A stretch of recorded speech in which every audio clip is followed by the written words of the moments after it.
tell you this, walang resignation, kapatid. Amen. You serve God until the end.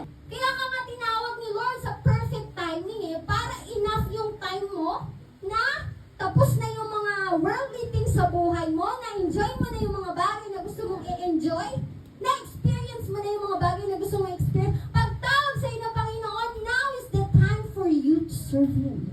And you will serve Him until the end. Yung service natin sa Kanya, it will extend hanggang last breath natin.